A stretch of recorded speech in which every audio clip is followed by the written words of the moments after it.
Welcome to our YouTube channel. আর কয়েকদিন পর শুরু হতে যাচ্ছে নির্বাচন। আমরা ভোট দিতে গেলে কম বেশি সবাই একটা সমস্যার সম্মুখীন হই, সেটা হচ্ছে ভোটার নম্বর খুঁজে না পাওয়া। এবং এই নম্বরটি খুঁজতে গেলে আমাদের অনেকক্ষণ লাইনে দাঁড়িয়ে থাকতে হয়, অনেক সমস্যার সম্মুখীন হয়। তো আজকের ভিডিও দেখার পর আপনি জানবেন কিভাবে মাত্র অল্প কয়েকটি সময়ের মধ্যে আপনি আপনার ভোটার নম্বর এবং ভোটার কেন্দ্রটি খুঁজে পাবেন। তো ভোটার নম্বর খুঁজে পাওয়ার জন্য আপনাকে প্লে স্টোরে গিয়ে একটি অ্যাপস ডাউনলোড করতে হবে। অ্যাপসটির নাম হচ্ছে স্মার্ট ইলেকশন ম্যানেজমেন্ট বিডি নামে আপনি সার্চ করলে আপনি অ্যাপসটা পেয়ে যাবেন। এটি সম্পূর্ণ সরকারি একটি অ্যাপস। আপনি এই অ্যাপটি ইনস্টল করে নেবেন। আমি সময় সংখ্যক এখানে আগে থেকে ইনস্টল করে রাখলাম। ইনস্টল করার পর ওপেনে ক্লিক করবেন। ক্লিক করার পর আপনি আপনার অ্যাপসটির ভাষা সিলেক্ট করে দিবেন। আমি বাংলা দিয়ে এরকম আপনি এরকম একটা ইন্টারফেস দেখতে পারবেন। এখানে আপনার নির্বাচন সম্পর্কিত নির্বাচন সম্পর্কিত সব কিছু এখানে পাবেন।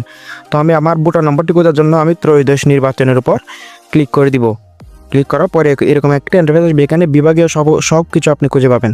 তো আমি যেহেতু আমার কেন্দ্র আপনি কোনায় দেখতে পাচ্ছেন বুথ কেন্দ্র খুঁজুন নামে একটি অপশন দেখতে পাচ্ছেন, সেখানে ক্লিক করবেন।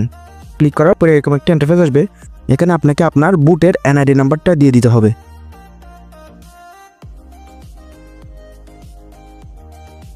দেওয়ার পর আপনাকে আপনার বয়সটা সিলেক্ট করে দিতে হবে। এটি অবশ্যই আপনার এনআইডি কার্ড অনুযায়ী আপনার বয়সটা দিতে হবে।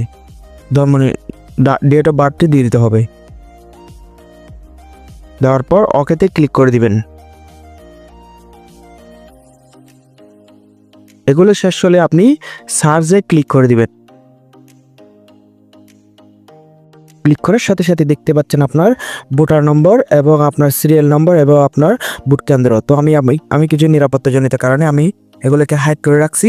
আপনারা আপনাদের ভোটার নম্বর এরকমভাবে বের করে নিতে পারেন। তো আমাদের আজকের ভিডিও এদেরকেও আমাদের ভিডিও ভালো লাগলে লাইক করে শেয়ার করে আমাদের পাশে থাকবেন। ধন্যবাদ।